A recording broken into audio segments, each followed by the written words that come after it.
Welcome back to Our Chicago. I'm Judy Sue. Joining me now is Matt Dietrich, Public Information Officer with the Illinois State Board of Elections. Good morning. Thanks so much for joining us. I know it's a busy time for you. Thanks for taking the time out. Thanks for having me, Judy. So let's start with the turnout so far with early voting. What is the latest number statewide? How does that compare to the 2018 midterms?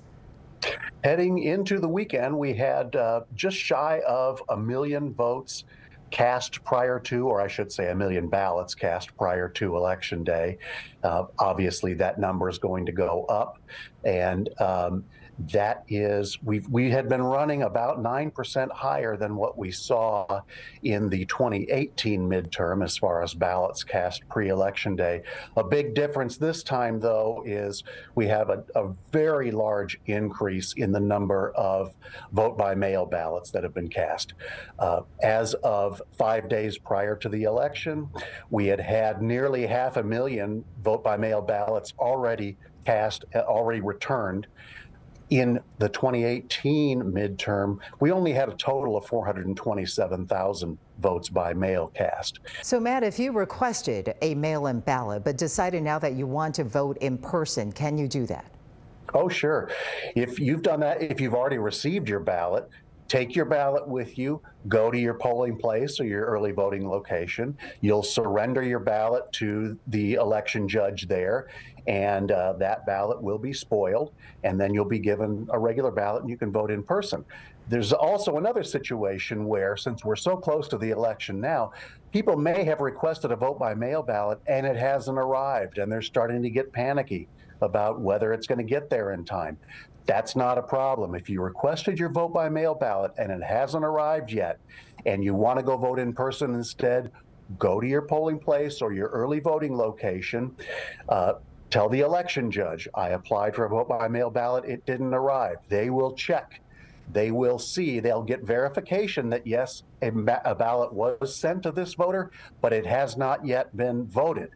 So what they will do then is you'll sign an affidavit stating that I'm forfeiting my right to vote by mail. I'm voting in person instead. The vote by mail ballot then is voided. You'll be instructed to destroy it if it does arrive. Let's walk everybody through the vote counting process. Across the country, in some highly contested races, election officials are already telling people to be patient, that the count could take more than 24 hours. So here in Illinois, what is the process of the vote counting? When are the early voting ballots counted? When are absentee ballots counted? How should we take all of that into consideration when we're watching the returns election night? Sure. Well, the big thing to keep in mind election night is that there are going to be a lot of vote by mail ballots that are still out there in the hands of voters that may arrive properly postmarked. They have to be postmarked no later than November 8th. But they can arrive at the election authority up to 2 weeks after Election Day and still be counted. The way it's looking now is we could have another 400,000 vote by mail ballots out there that could trickle in those 2 weeks after the election.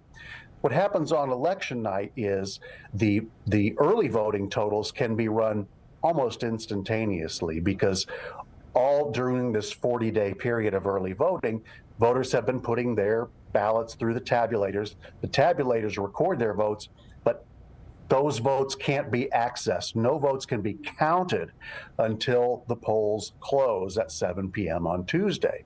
In Illinois, election authorities are allowed to process vote by mail ballots as soon as they receive them. And by process, what we mean is they can check them in. They scan them, they record that they've been received. Then the election judges who are handling vote by mail can verify that the signature is correct, that it matches the signature that's on file with the election authority, that the ballot is intact in its sealed security envelope, and then it can be separated from and it can be run through a tabulator, just like voters have been doing in person during early voting. Those votes sit in the tabulator until the polls close, at which time they can be added to the totals for their respective precincts.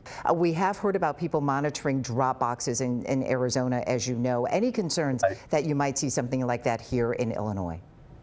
We haven't seen it so far in Illinois, and we would hope that we aren't going to see it. We have no reason to believe that that's going to happen, but we are also vigilant. We know what's happened elsewhere. We know the potential that it possibly could happen here. So I think all local election authorities are aware of that, and they're on the alert for anything inappropriate happening around those drop boxes. All right, so it is on to Tuesday. Matt, thank you so much for joining us. I know it's going to be a busy period for you right now. Well, thank you, Judy. All right, Matt Dietrich, Illinois State Board of Elections. Be sure to watch our election night coverage. We will have results and reaction from all of the big races for you. Coverage starts at 7 p.m. right here. You can watch us wherever you stream throughout the evening. Hey, if you like that video, be sure to subscribe to our ABC7 Chicago YouTube channel.